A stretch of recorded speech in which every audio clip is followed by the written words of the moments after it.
All right, let's go ahead and get started. As always, please check out our community website for all the latest information on the virtual agent NLU. Feel free to go there to ask questions, give answers. All of you who are here are experts, and you're probably awesome at giving answers already, so please continue to do so. If you're watching this video on YouTube and you like what you're seeing, go ahead and click that like button or that subscribe button, and then you'll be able to view all our academies, including this academy, once we upload it. All our academies are recorded, so you'll be able to see this academy on YouTube at least within a week. With that, let's get on to our main topic. So our main topic is how to improve the virtual agent fallback experience for better service.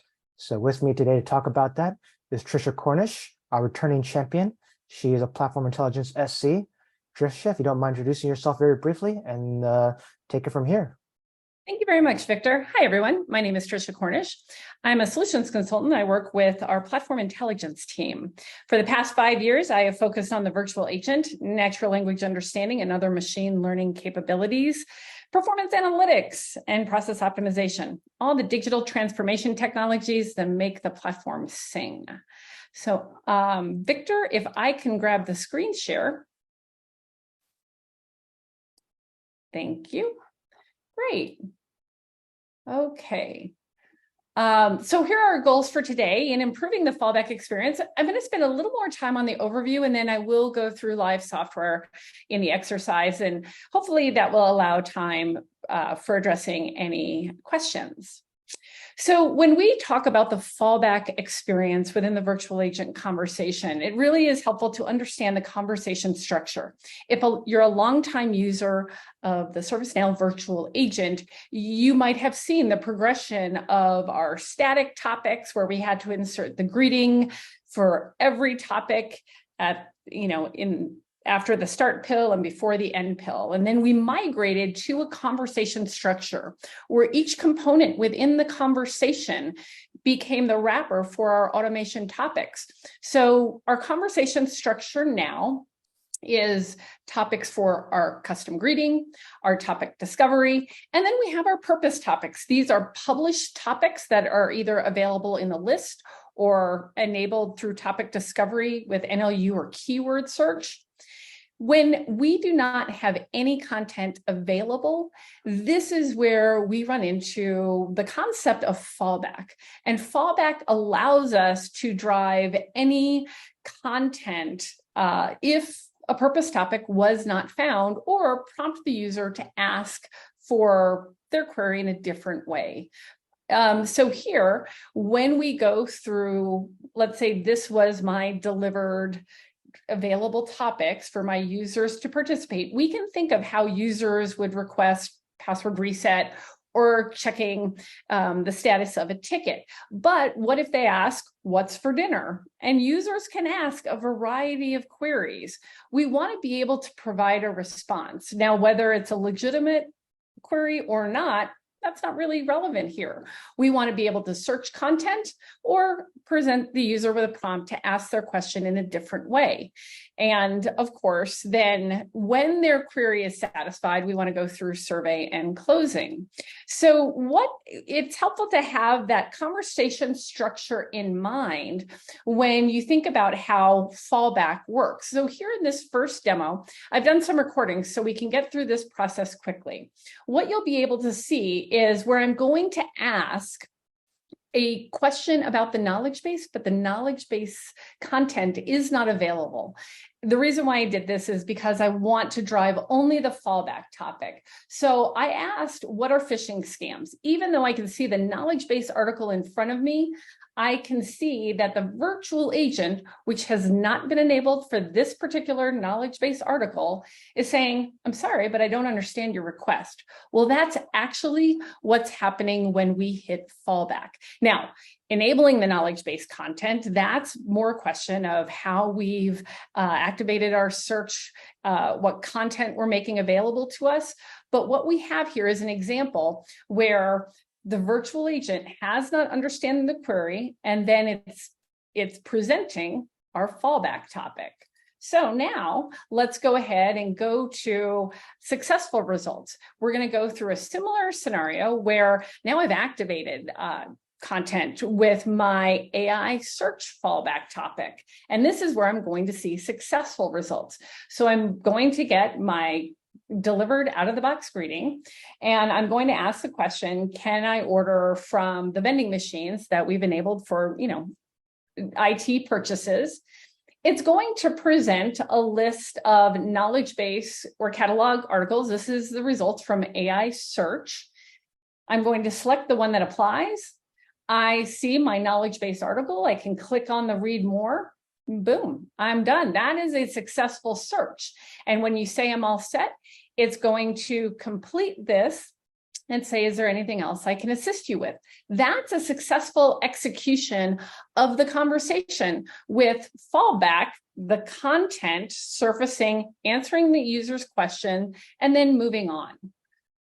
Okay, so then, did you know? So if we think about these two things together, what we have here is what you saw in my just previous example, where I asked about the IT vending machines.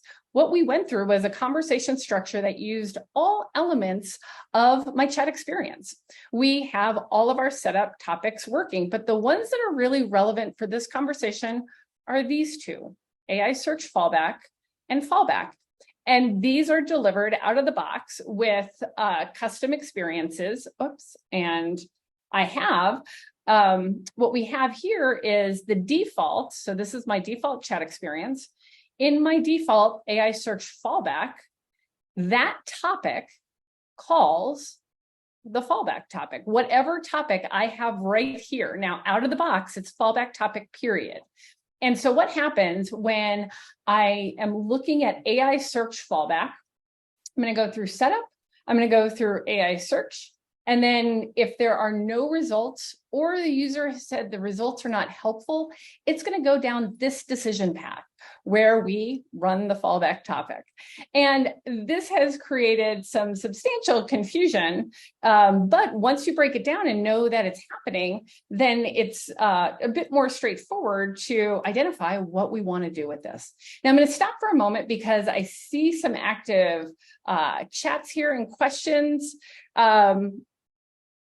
Everybody can hear it. Thanks for confirming, Noah. I do appreciate it.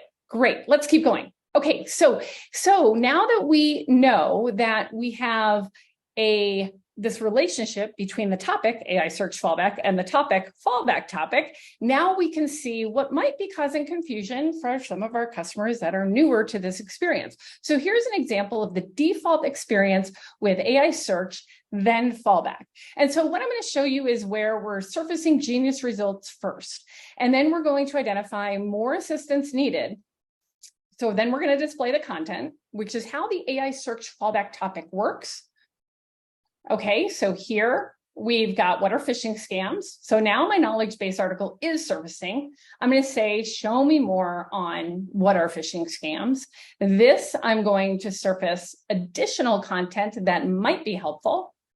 And then I'm going to say, I need more help. Now at this point, because I know AI search fallback calls fallback when I need more help, now you can see that I'm sorry, I don't understand your request, because that's the default fallback topic, period. That is the default delivered topic that is in the fallback conversational experience. And so you can see why it starts to make a little bit more sense, but it could be very confusing for an end user.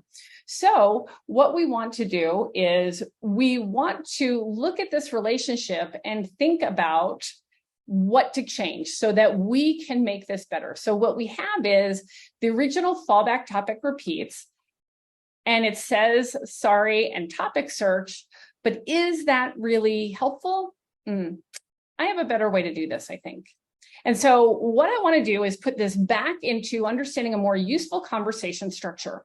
So if we're looking at our topics as delivered as specific elements, and we know our default chat experience are placeholders for these custom setup topics, what I present is that we can use fallback as a two-step approach.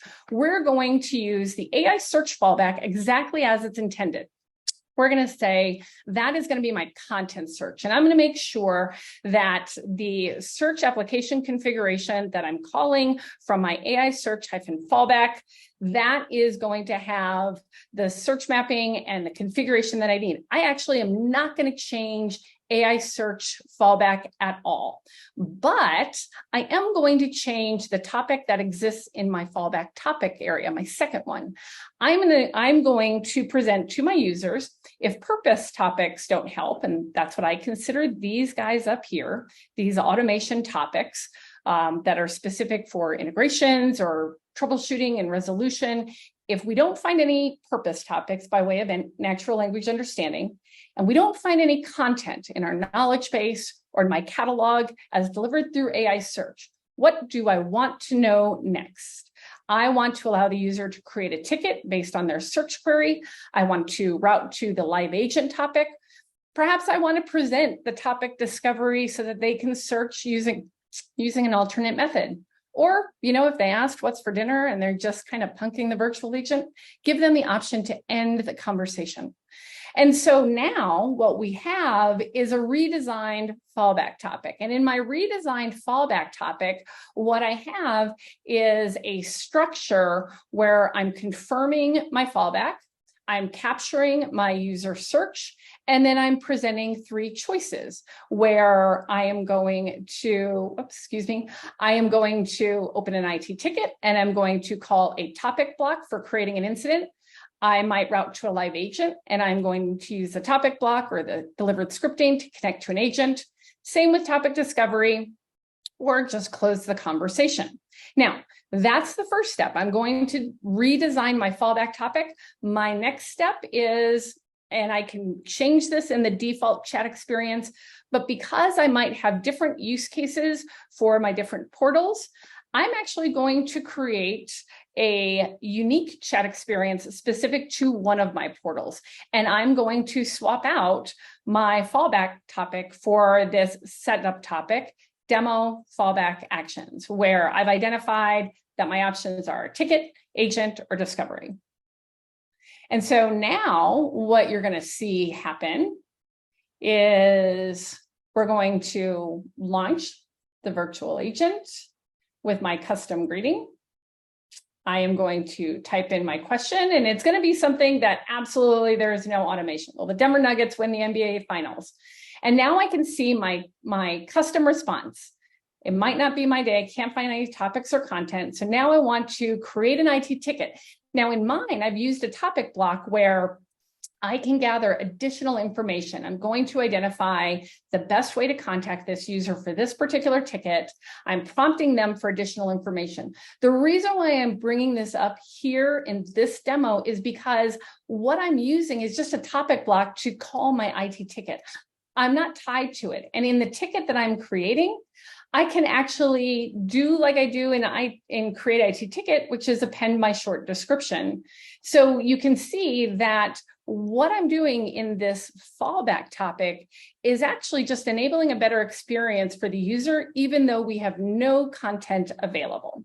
So that's the custom fallback topic when the user asks something outside of our content. Let's see it when the user asks for something where we do present results to them. So here, going again through my conversational structure, my greeting, my topic discovery, I'm going to ask again, can I order from the IT vending machines?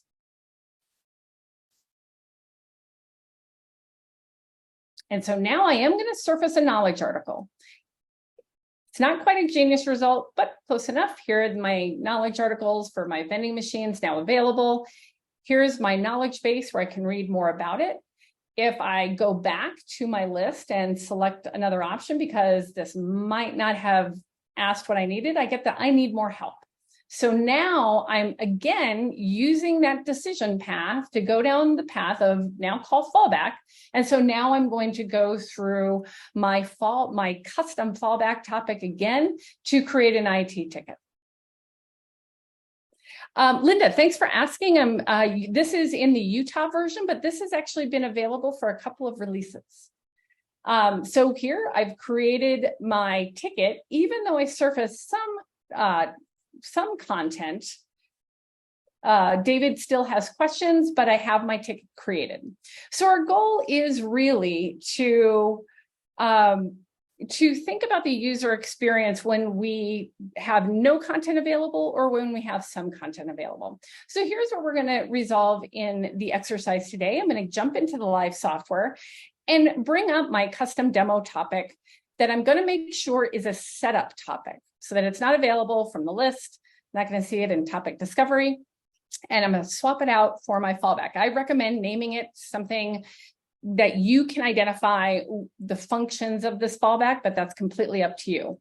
That's really the first step. But the next step, and this is key, you want to think about which chat experience you're going to place this fallback topic in, whether it's your default chat experience or whether it's a custom chat experience, up to you, but that's what makes it active within your conversation structure. So let's go ahead and go into my my virtual agent conversation. So here, can I find this? Here we go. So I am in my Utah instance.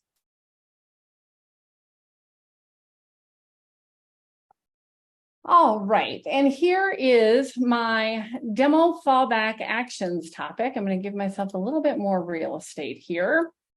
And I like to, for testing purposes, I like to put a bot response, a text item, so I know where I'm going. This is especially helpful for AI search fallback and for fallback. This is helpful when I'm troubleshooting. I could remove it for the users, but it might be also conversational, appealing to my users' empathic side. Must not be my day. Couldn't find any topics or content. So this is what the virtual agent is going to surface to the end user.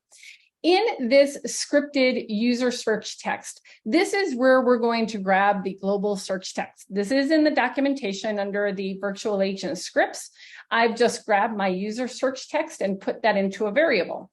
Because if the user chooses to open a ticket, or perhaps if I'm passing information to the live agent, this is going to be helpful information. My last chance. Okay, how else can the virtual agent help this user where we weren't able to surface content? For this particular chat experience, I chose to see self-service topics, create an IT ticket, speak to a human, or end the conversation. Now, this does not have to be the solution for you. Perhaps you're not surfacing conversations to live agents. No problem. You just would take option 2 out. I know when Victor and I worked on the Knowledge 23 chatbot, we didn't have anyone to help a user if the user asked a question to the chatbot. So we directed users to go find a Goodwill ambassador to answer their questions. So this option right here is completely up to you. But for my IT tickets, I know I'm going to enable virtual live agent. I know I want to create an IT ticket. Perhaps I want to surface topic discovery, or I want to give the user the option to end the conversation. As for the rest of my fallback actions, I've also included deflection points so that as I'm testing within this instance, I can also capture deflection metrics. This is also up to you. Deflections covered in the documentation, but these are not required. Here is where I'm handing off to a custom topic block for creating my IT incident, where I'm connecting to an agent. And this is really where I'm just handing off to my live agent topic, or I'm executing topic discovery. So these scripts for connecting to an agent or topic discovery, these are standard scripts that are available in the default fallback topic that I just copied and moved over, or you can find them in the documentation. This topic block I created to accommodate a couple of different things. I want a little bit more when I create an IT ticket. I want to actually append my short description to identify where in the virtual agent this query failed, so that from a process perspective, my teammates can identify where we need additional comment. So that's why in my examples, you saw fallback : and then the user search criteria. And then, of course, my topic block, which are the elements of the IT ticket, are surfaced. So that's really the demo fallback topic. If I go to my conversational interfaces, And I go to my home setting.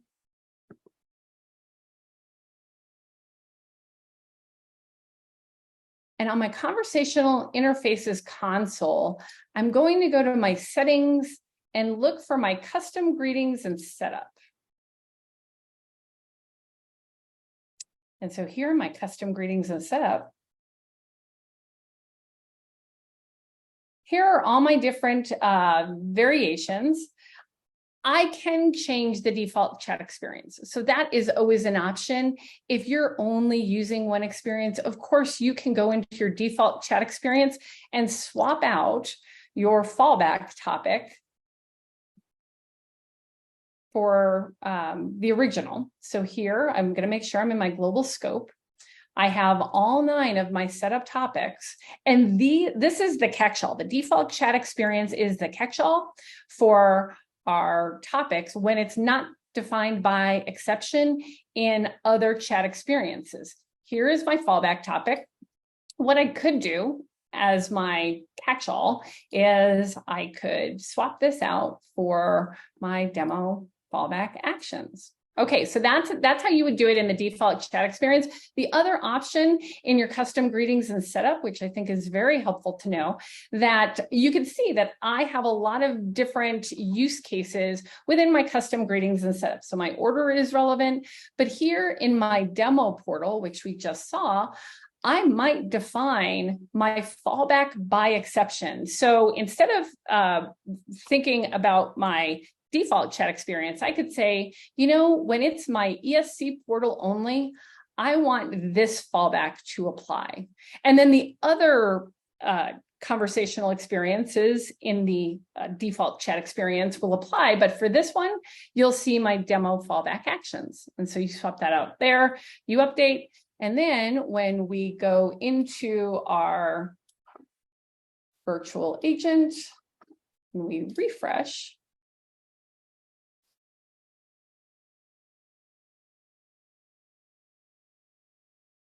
we will see that here. So I'm going to wait for my greeting. Can I purchase from the IT vending machine? And in my previous example, this had been a bit confusing, but now it's going to surface my relevant knowledge-based content. I'm going to say, you know what? I need more help. And so here I can see my confirmation. So now I know, as Tricia the tester, that this is what I put into my demo fallback actions topic. Must not be my day. What do I want to do? I can create an IT ticket, speak to a human, see self-service topics, or say, I'm done. And when I say I'm done, now I'm going to go through my survey if my parameters are set, and then my closing chat. Okay, so that is how we can improve the fallback experiences. Victor has been all over the Q&A. Thank you, Victor. Are there any outstanding questions that you would like me to bring up? Or Victor, would you like to jump in? And how are we doing? I did see, Eric, you asked about form knowledge catalog items showing directly in the chat windows instead of redirecting to a link. There are a couple different ways to do that. That might be a great topic for follow-up, but real quickly, that would be URL navigation and pop-up locations. I see Victor typing that. So are there any plans to wrap this fallback topic into our out-of-the-box delivered fallback topic so we don't have to write our own? Great question. You know, I'm just highlighting one way to use a fallback. I know actually multiple customers have created different fallback options within their default chat experience. Some have not turned on AI search, so they have used the search fallback topic here, or just the fallback topic. Like I said, for knowledge, Victor and I created a custom ending. So I think this is just a way to highlight all the different ways you can use these two topics together. I don't know of any plans to wrap my suggested solution into the delivered content. They don't take a lot of my ideas. I hope that answered your question. But that's just one way to create your own. Other questions, other thoughts? Victor, would you like to jump in with any questions that we might want on the recording? Can I pull can you show how you're pulling the user search to the short description one more time? Absolutely. And is that to the incident or the interaction? Okay. If incident, how you, great. Okay, so let's go back to here. So what I did, so this is the question, Cameron, thank you for asking. One of the things I want to ensure that I do is capture the user search text into a system variable here. So for the recording, it's going to be captured here. When I hand off to my topic block in my short description, I added it so you could see how you could add additional content, but I'm putting it into a variable just that gets search text. And so that becomes the input into my short description. I'm just, instead of adding it as an option from the elbow wrench, I'm just taking a quick script to do this. And so that would be how I'm handing it into the short description. We could also do that same for creating the ticket, and then that becomes the basis for the interaction. So I hope that answered your question, Cameron. Thank you for asking that. And I think we're at the top of our time. So any other questions, please feel free to post them on the community. Otherwise, we will see you for the next Virtual Agent Academy. Thank you very much, everyone.